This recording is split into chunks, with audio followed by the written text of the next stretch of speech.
president clutching a Bible at an historic church damaged by fire. Welcome to WatchMojo. And today we're counting down our picks for the Trump administration scandals that may have gotten lost in the fire hose of news over the last 8 years. We need you to remind him that this is the United States of America, and it is a great country, and we need you to stand up for those children. Number 10, the Helsinki Summit with Vladimir Putin. People came to me, Dan Coates came to me, and some others. They said they think it's Russia. I have President Putin. He just said it's not Russia. I will say this, I don't see any reason why it would be. After the 2016 election, tensions grew between the U.S. and Russia, leading to the Justice Department appointing the Republican former FBI Director Robert Mueller to investigate Russian interference. In July 2018, President Donald Trump met with Russian President Vladimir Putin in Helsinki. It was a summit meant to address many topics, including the election. Trump sought to improve relations between rival countries, a goal received with deep skepticism by Western experts. During a press conference after the meet, standing side by side with Putin, Trump controversially sided with Putin over U.S. intelligence agencies. I think that the United States has been foolish. I think that the probe is a disaster for our country. There was bipartisan outrage. Critics accused Trump of undermining U.S. security and emboldening an adversary.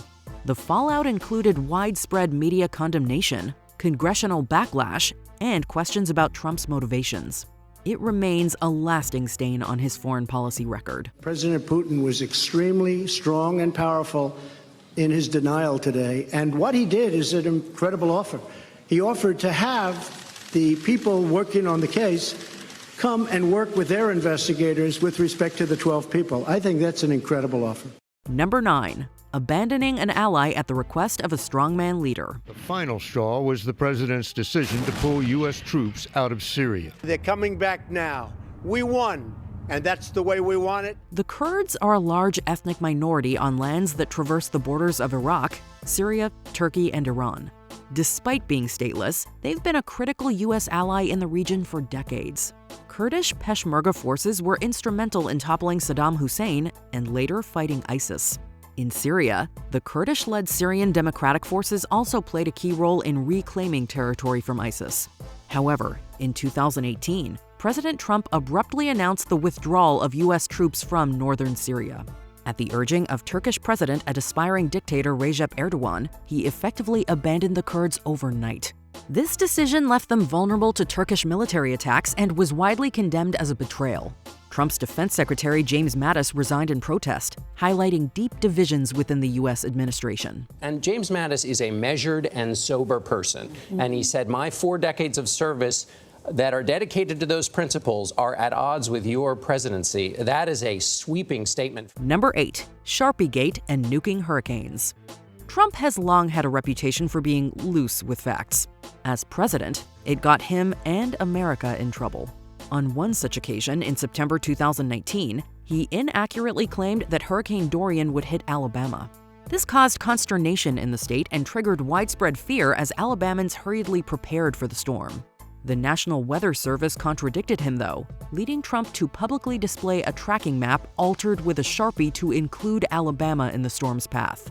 NOAA, an independent scientific agency, was then forced to issue a controversial statement supporting Trump, leading to concerns about political interference in scientific agencies. People rely on their forecasts and their warnings to make really critical decisions. They issued a statement that instead of siding with their forecasters at the National Weather Service, they sided with President Trump. Compounding this, it was later reported that Trump had also suggested in multiple briefings the use of nuclear bombs to disrupt hurricanes, an idea so insane it thankfully was never seriously tested. When NOAA put out the statement siding with President Trump rather than its own scientists, the reaction from the meteorological community, from the atmospheric science community, from the weather community was one of outrage. Number 7. The Bible photo op and gassing peaceful protests. Washington, D.C., the seat of power.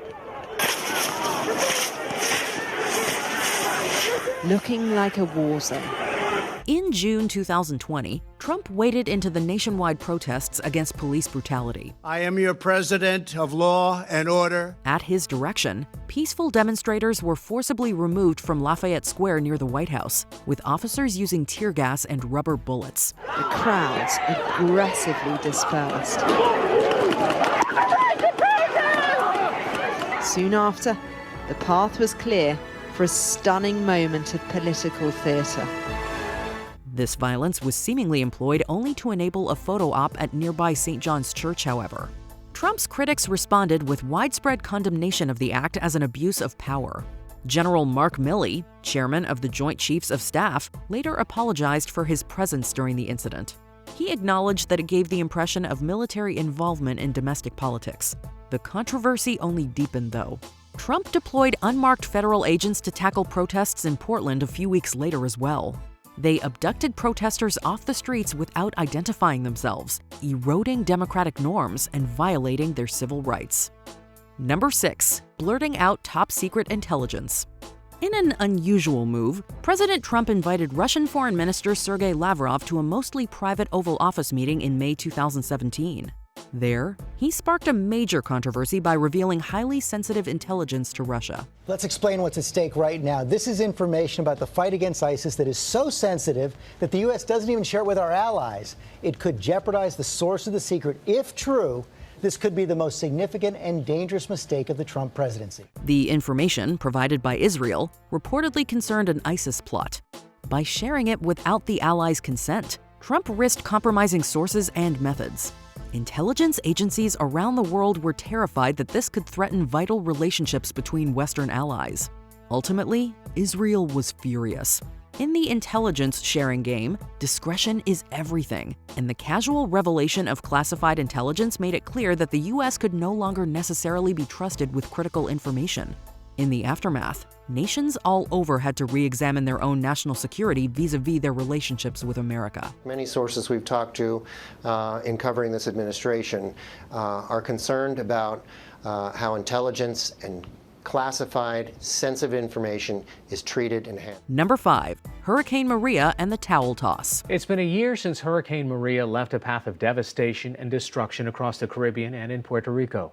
The death toll from the storm has been disputed, particularly in Puerto Rico. Until recently, the number stood at 64, but findings from a report commissioned by the governor raised that number to nearly 3,000. President Trump's handling of Hurricane Maria was roundly condemned by his critics as an abject failure. The federal response was widely described as being marked by incompetence, bigotry, and corruption. Federal resources came to Puerto Rico with insufficient speed or volume, leaving thousands without basic necessities for months. I think that what strikes me the most is the duration of the disaster. I've covered hurricanes in the past, and during the first few days after the hurricane, you have very chaotic situations, but that usually ends pretty fast. And here you had people whose lives were completely upended for months. Trump downplayed the crisis, disputing the official death toll and appearing to blame Puerto Ricans for their own misfortune. The administration's response was then seen as neglectful, especially comparing to the aid provided to mainland states. Corruption allegations further hampered the recovery efforts, with reports of misallocated funds and cronyism. They're mostly focused on their grief, and they haven't done an in-depth analysis of who was to blame, but they see that they didn't have what they needed, they weren't protected. When President Trump finally visited the island, his towel toss moment only led to more outrage. It was seen as a perfect encapsulation of his insensitive approach and lack of empathy.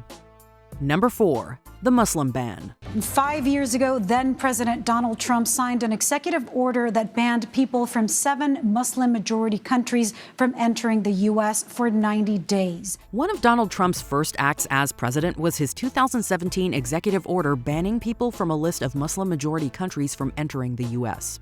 Advocacy groups called the ban blatantly discriminatory and inherently un-American. Donald J. Trump is calling for a total and complete shutdown of Muslims entering the United States until our country's representatives can figure out what the hell is going on. The rollout was a chaotic and poorly planned disaster. there was virtually no notice, either to travelers or the agencies responsible for enforcement. The order sparked confusion and protests at essentially every international airport in the country. Amidst accusations of bigotry, immigration lawyers had to step up. They volunteered across the country to help travelers navigate the legal mayhem. Challenges quickly arose, with courts blocking the ban and questioning its constitutionality. The administration's defiance of judicial orders then nearly triggered a constitutional crisis, testing the limits of executive power. I was speaking to one New Yorker not too long ago, just a few days ago, who submitted his application for a revised decision, and he is still waiting. And so the ban is not in place technically, but he has not been reunited with his wife and his 3 daughters. Number 3, withdrawing the U.S. from the Paris Climate Accords. Hillary Clinton did not think a whole lot of Donald Trump's views on climate change. Donald thinks that climate change is a hoax perpetrated by the Chinese. I think it's real. I do not say that. As a pro-fossil fuel candidate, Donald Trump repeatedly called climate change a, quote, Chinese hoax. And as president, one of his first acts was to pull out of the Paris Climate Accords. In order to fulfill my solemn duty to protect America and its citizens, the United States will withdraw from the Paris Climate Accord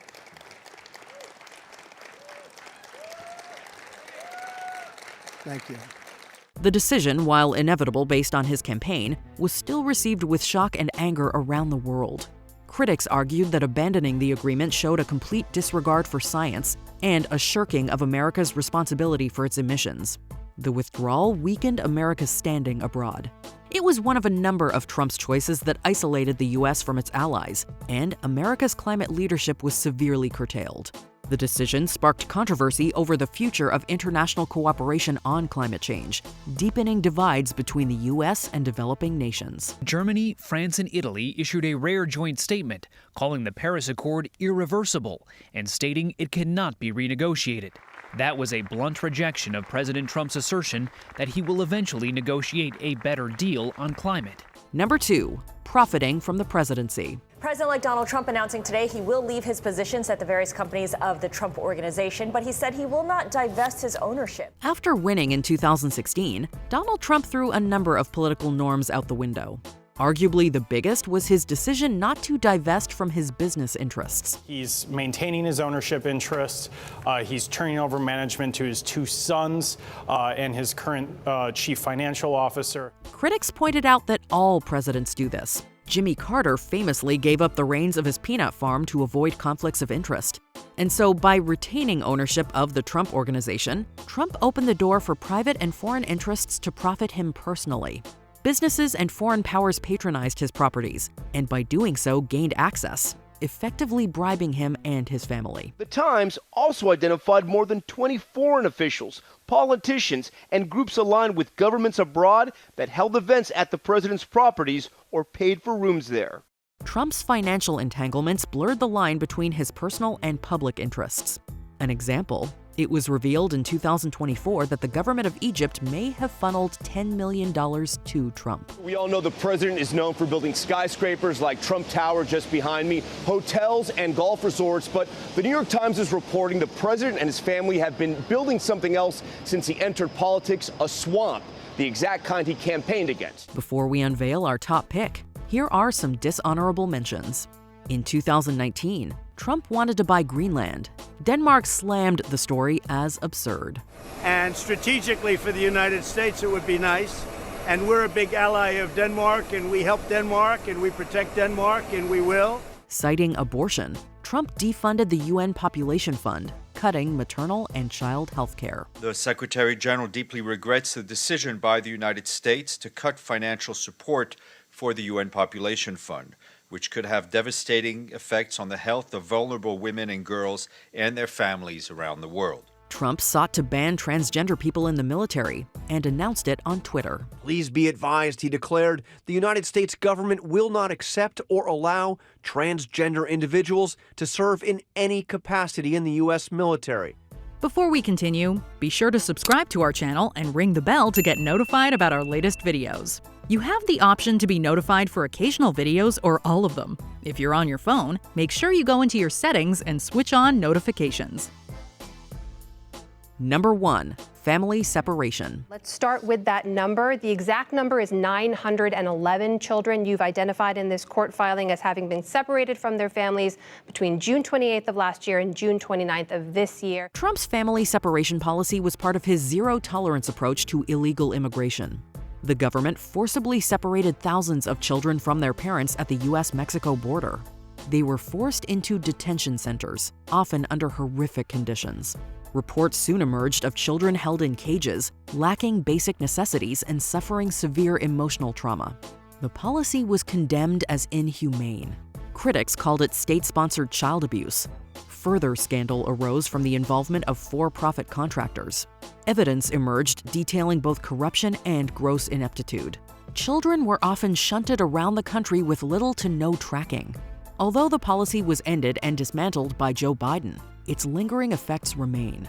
Many families are still not reunited. That's one of the troubling things. I think that's one of the parts of this story that needs to be told, is that we are not getting the information. The service providers for the children are not getting the information. In many cases, the children's facilities are not getting the information. So we don't know how many have been reunified. We know that many have not, most have not, and some parents have even been deported without their children. What's your verdict about the Trump administration controversies on this list? Or about others that perhaps aren't in this video? Let us know respectfully in the comments below. President Putin, did you want President Trump to win the election? Yes, I did. Yes, I did. Because he talked about bringing the Russian relationship back to normal, Putin said.